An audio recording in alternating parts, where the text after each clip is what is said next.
सुनो, माँ के खाने का असर, माँ के पीने का असर, माँ के सोने का असर, माँ के रोने का असर। माँ कमजोर, बच्चा कमजोर। माँ ताकतवर, बच्चा ताकतवर। बोलो यही उसूल है नहीं? डॉक्टर कहते हैं टेंशन मत लेना, टेंशन लोगी तो बच्चे पे असर हो जाएगा। बल्कि ये जो अपनी बीवियों को मारते हैं इनके लिए बता रहा हूं, अभी रिसर्च हुआ है, ये जो बीड़ियां पीते हैं, बीड़ियां, इन्हें भी बता देना। ये जो सिगरेटें पीते हैं इन्हें भी बता देना। जो सिगरेट अपनी बीवी के सामने, हामला के सामने पिए और बीड़ी पिए, उसका बच्चा अच्छा ज्यादातर जो है वो दिमाग के मामले में वो बहुत कमजोर पैदा होता है। ये जहर है, किसी का छोड़ा हुआ धुआं अगर नाक में आ जाए तो। वैसे मर्जी आपकी है, मेडिकल साइंस है। एक साहब करे गुटखे खाने से कुछ नहीं होता। अब जब उनका कैंसर हुआ तो किसी ने पूछा क्या हुआ? बोले यार मेरा बड़ा देर में आग लगी। एक दो गुटखा खाने से थोड़ी हो जाएगा, हल्के हल्के होगा ना भाई। एक दो गुटखा खाने से, एक दो सिगरेट पीने से होगा? पूरे पूरे जबड़े कटे हुए लोगों के मुंह इतने से खुलते हैं, पूरी जिंदगी रोटी नहीं चबा सकते वो। अगर बच भी गए तो लिक्विड ही पिएंगे और अपनी जानों को हलाक कर रहे हैं मेरे दोस्त। अपने लिए नहीं तो अपनी बच्ची के लिए, अपनी बीबी के लिए, अपने बच्चों के लिए। आपको पता है, ये एक अस्पताल में मैं गया कैंसर मरीज को देखने, तो कैंसर के मरीज ऐसे करके ढके हुए, ऐसे।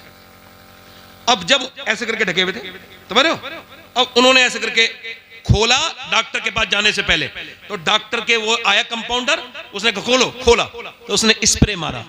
स्प्रे से उसके कीड़े झड़ने लगे नीचे को, जो कीड़े थे छोटे छोटे नीचे को गिरे। उसने दिखाया नीचे कीड़े गिर रहे थे, और उसके बाद उसने उसके अंदर खुशबू मारी, स्प्रे मारा खुशबू का।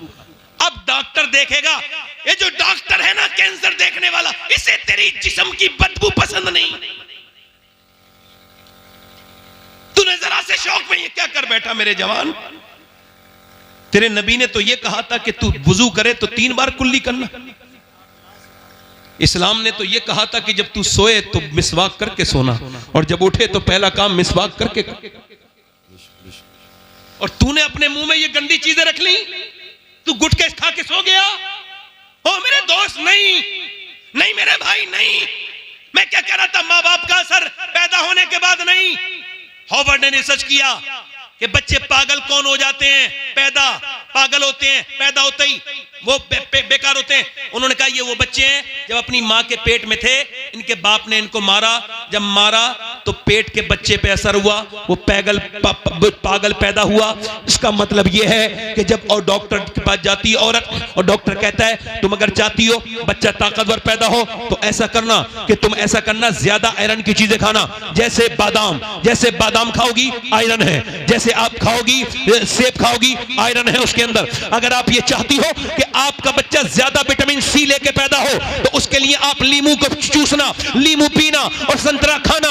आप ये चाहती हो बच्चे के अंदर विटामिन डी बढ़े तो ज्यादा अमरूद खाना, और धूप में बैठने से विटामिन डी बढ़ती है। और मेरी बहनें सुने कि जब अल्लाह का बनाया हुआ सेब, संतरा, अनार, अमरूद अगर माँ खाए तो बच्चे पे असर हो जाए, तो क्या अल्लाह का कुरान माँ पढ़ेगी तो बच्चे पे असर नहीं होगा? क्या बात है, नारे तकबीर, बोलो तो सही, रिसालत, होगा कि नहीं होगा? बहुत खूब, बहुत खूब। जवाब नहीं, बोलो होगा। इधर देखो, ये पानीपत है, पानीपत ज्यादा दूर तो नहीं अपने यहाँ से ऐसे ही होगा 250 किलोमीटर। पानीपत दिल्ली से 80 किलोमीटर है, 90। वहां एक बच्चा पैदा हुआ, 1 दिन रोया, 2 दिन रोया, 3 दिन रोया, 4 दिन रोया। 1 हकीम, 2 हकीम, 3 हकीम, 4 हकीम, 5 हकीम, हकीमों ने देखा ठीक नहीं हुआ। 1 महीने के बाद फखरुद्दीन बहाउद्दीन जकरिया मुल्तानी के दामाद गुजर के गए। उन्होंने जब आवाज सुनी, कहने लगे ये बच्चा रो नहीं रहा है, का फिर अल्लाह को याद कर रहा है, वली है अल्लाह का वली पैदा हुआ ये बच्चा। लोगों ने कहा कैसे? कहा जाके घर दिखाता हूं। पहुंचे, कोई है? बाप निकल के आया, जी ये आपका बच्चा रो रहा है? कहा मेरा ही बच्चा है। कहा ये वली है? का दिमाग ठीक है? ना सोया है ना सोने दिया है, वली कह रहे हो? डॉक्टरों के पास लेके पागल हो गया। कहा मेरी गोद में लाके दो, उसे परेशान ना करो। गोद में लाके दिया, एक कान में कुछ पढ़ के दम किया, सुनना अल्लाह तुम्हें औलादे दे तो ख्याल रखना बीबी क्या कर रही है। जब उसके पेट में बच्चा है तो कानों में एक कुछ पढ़ के सुना, दूसरे में कुछ पढ़ के फूका, दम किया, बच्चा खामोश। कहने लगे साहब क्या पढ़ दिया, दवाइयों से ठीक नहीं हुआ, आपने कानों में क्या पढ़ के दम कर दिया? बाद में में बताऊंगा, पहले ये बताओ क्या इसकी माँ कुरान की हाफिजा है? कहा इसकी माँ का नाम जमाल फातिमा है, उमर फारूक आजम की नस्ल से है। वो 24 घंटे में एक कुरान खत्म कर देती है, यानी 24 घंटा पूरा नहीं होता इसकी माँ का कुरान पूरा हो जाता है। वो बुजुर्ग बोले तो सुनो, जब ये अपनी माँ के पेट में था ना, तो उसने उठते बैठते चलते फिरते रोटी बना के ऐसा कुरान पढ़ा, ऐसा कुरान पढ़ा कि पेट के अंदर बच्चे की कुरान सुनने की आदत हो गई। जब बच्चा पैदा हुआ, माँ जचगी में गंदगी में चली गई, कुरान उसने पढ़ा नहीं। बच्चे को कुरान की भूख लग रही थी, तुम 1 महीने से दवाइयां खिला रहे थे, मैंने एक कान में एक आयत पढ़ी, दूसरे में दूसरी पढ़ी, बच्चा खामोश हो गया। उसी बच्चे का नाम शरफुद्दीन बू अली शाह कलंदर पानीपती है। सुनो, जब माँ पानीपत में कुरान सुना है तो बच्चा पानीपत में बू अली शाह कलंदर बनता है, और जब माँ मदीने में कुरान सुना है तो बेटा करबला की जमीन पर सर कटने के बाद नेज़े पे चढ़ के कुरान सुनाता है और कहता है माँ अगर फातिमा होती है तो बेटा हुसैन।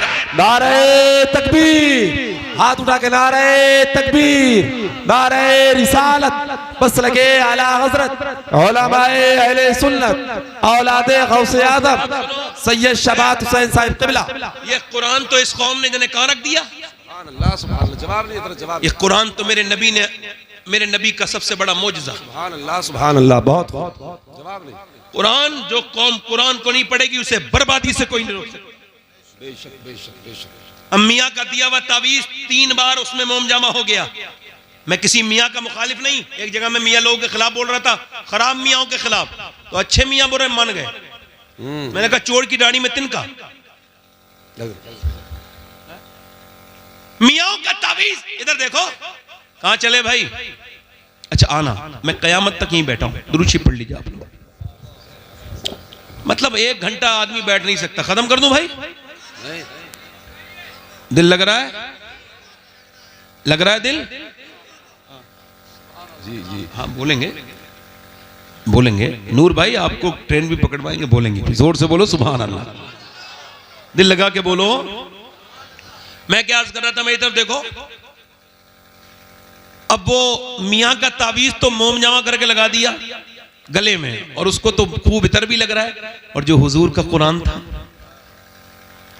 उसको अलमारी में रख दिया। उसकी तो जुमे के दिन भी गर्द नहीं छुटी। हाय हाय यार, उस जमाने थे। इधर देखो, कुरान तो वो चीज है, ये उलमा बैठे हैं। कुरान तो एक गैर मुस्लिम लड़की की एक मुसलमान लड़की दोस्त थी बचपन में, तो वो मुल्लानी के यहाँ कुरान पढ़ने जाती थी तो वो भी इसके साथ जाने लगी। खैर हल्के हल्के उसने नाजरा पढ़ लिया कुरान पूरा, गैर मुस्लिम की लड़की ने। तवज्जो है कि नहीं? जी जी, ध्यान से सुनना, गैर मुस्लिम की लड़की ने नाजरा कुरान पढ़ लिया। उसने हल्के हल्के हल्के हल्के चुपके चुपके अपनी पड़ोसन के साथ, अपनी सहेलन के साथ कुरान को हिफ्ज भी कर लिया। यानी एक गैर मुस्लिम की लड़की, मैं कौम का नाम नहीं ले रहा हूं, हालात ठीक नहीं है, मगर सुन लो, गैर मुस्लिम लड़की, बुतों के पुजारी उसके घर वाले। मैं तुम्हें कुरान का मौजज़ा दिखा रहा हूं। कुरान को जो छोड़ दिया ना, ये कुरान को छोड़ना इस कौम की तबाही बन गया। जरा मैं सही कह रहा हूं तो बोलो जरा। वैसे मैं किसी के बोलने से फर्क नहीं पड़ेगा, मुझे पता है मैं बात सही कह रहा हूं।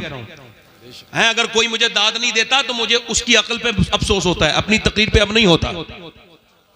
हाँ वो जमाना था, अपडेट हो गया हूं। तो वो जो है कि नहीं, कुरान पढ़ते पढ़ते वो लड़की जवान हो गई। उसका रिश्ता बड़े कट्टर आदमी के साथ हुआ जो मुसलमानों से बड़ी नफरत करता था। जब बारात आने लगी, शादी का वक्त ठहर गया, तो उसने अपनी उस्तादनी से कहा, उस्तादनी आपा मैंने कुरान हिफ्ज़ तो कर लिया और दिल में मैंने कलमा भी पढ़ लिया है, मगर अगर मैंने बता दिया तो मेरे घर वाले मुझे मार देंगे, मेरे घर वाले मुझे। तो उसने कहा कि तू शादी कर, जाओ उसके साथ, गैर मुस्लिम के साथ, अल्लाह तेरा इंतजाम करेगा, और तू जिस कुरान की हाफिजा है वो खुद तेरी हिफाजत करेगा। कुरान, सुभान अल्लाह, सुभान अल्लाह। वो गैर मुस्लिम के साथ चली गई, उसकी उस्तादनी ने तोहफे के नीचे छुपा के कुरान रख दिया और कहा मैं ये चाहती हूं ये मेरी शागिर्द वहां जाकर इस कुरान को खोले। अब वो कुरान जब वो नौकरी पे चला जाता तो वो कुरान पढ़ती और दुआ करती, अल्लाह मेरे शौहर को भी ईमान की तौफीक दे दे। मगर वो था बड़ा कट्टर, मुसलमानों से नफरत करने वाला, बड़ी नफरत करता था। मगर अल्लाह के इंतजाम, उसको एक दिन घर आया, बीवी के सामने रोने लगा। बीवी ने कहा क्या हुआ? कहने लगे कई दिन से तबीयत खराब थी, अस्पताल में चेकअप करके आया हूं तो डॉक्टर ने कहा कैंसर आखिरी स्टेज में है, अब तुम बचोगे नहीं। कहता है एक तो तुम इतनी खूबसूरत, इतनी मेरी भरोसेमंद, इतनी खिदमत करती हो और मेरे बच्चा छोटा सा, बस मौत की वजह से डर रहा हूं। आगे बढ़ के बोली सुनो, मुझसे एक वादा करो, अगर तुम ठीक हो जाओ, मेरे पास इलाज है, तो जो मैं कहूंगी वो मान लोगे? उसने कहा बिल्कुल मान लूंगा, अगर मैं ठीक हो जाऊंगा। कहा बिल्कुल, तेरे पास कोई दवा का है? मेरे पास दवा। वो लेके आई पानी गिलास में और उसने अपनी उस्तादनी को देखा था, अपनी पढ़ाने वाली अपनी जो है वो आपा को देखा था। उसने जो है ना उसमें सूरह फातिहा पढ़ के दम करना शुरू कर दिया। वो जब बीमार कोई आता था तो वो पढ़ती थी, वो दम करके पिलाती रही। तबीयत अल्लाह के फजल से ये हुई कि 3 महीने के बाद बोली अब चेकअप करा के आओ। चेकअप करा के आया तो उसने कहा ऐसा लगता है कि तुझे कभी कैंसर था ही नहीं, तेरे अंदर कभी कैंसर था ही नहीं। वापस आके खुश था रिपोर्ट देख के, फूले। अरे जिसकी जिंदगी बच गई हो बोलो, उससे बड़ी खुशी क्या होगी? बोला मेरी बेगम ये बताओ कि तुमने ये क्या पढ़ के सुनाया था? कि तुम जिस इस्लाम से नफरत करते हो ये उसी का कुरान मैंने पढ़ के सुनाया था, उसी रब का कुरान। अब तुमने मुझसे वादा किया था कि तुम कलमा पढ़ोगे। वो आगे बढ़ के बोला बिल्कुल, मैं बिल्कुल जिसे मैं नहीं मानता हूं उसकी किताब ने मुझे बचा दिया। जब मैं मानने लगूंगा तो फिर हाल क्या होगा? कलमा पढ़ के मुसलमान हो गया, फिर वो मुसलमान, उसका खानदान मुसलमान। कुरान अगर मां पढ़े तो पूरी खानदान को फायदा है। सुभान अल्लाह, सुभान या रसूल, सुभान अल्लाह, जिंदाबाद जिंदाबाद। जवाब नहीं हजरत। इमाम गजाली ने फरमाया जितना जिसका दिल साफ होगा वो उतनी कुरान की तिलावत करने वाला होगा।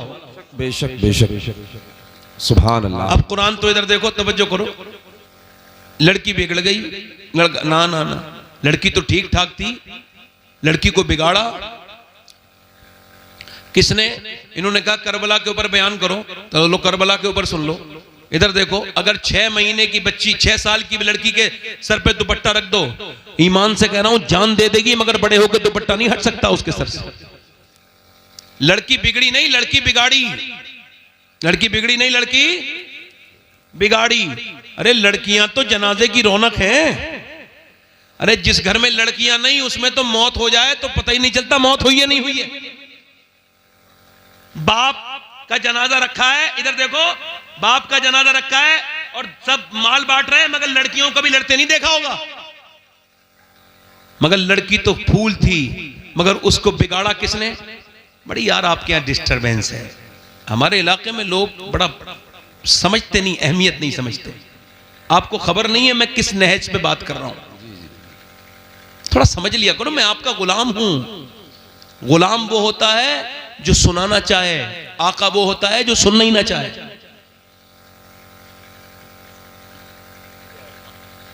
खादिम हूं, आपका खिदमत करने आया हूं। खादिम वो होता है जो पानी गिलास में लेके खड़ा हो, और आका वो होता है जो पीना ही ना चाहे। मैं सुनाना चाह रहा हूं, उधर लोग इधर उधर बात कर रहे हैं।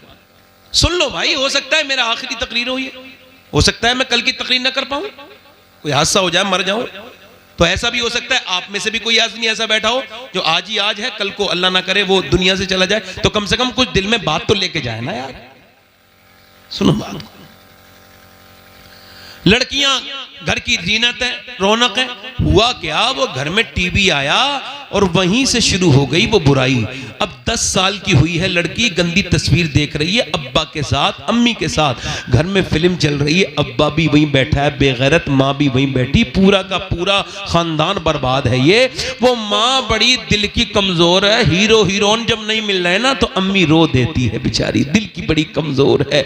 और जैसे हीरो हीरोइन मिले अम्मी खुश हो गई और अब्बा भी खुश हो गए। यही ड्रामा 10 साल देखा, उसके जज्बात बर्बाद कर दिए इन जालिमों ने।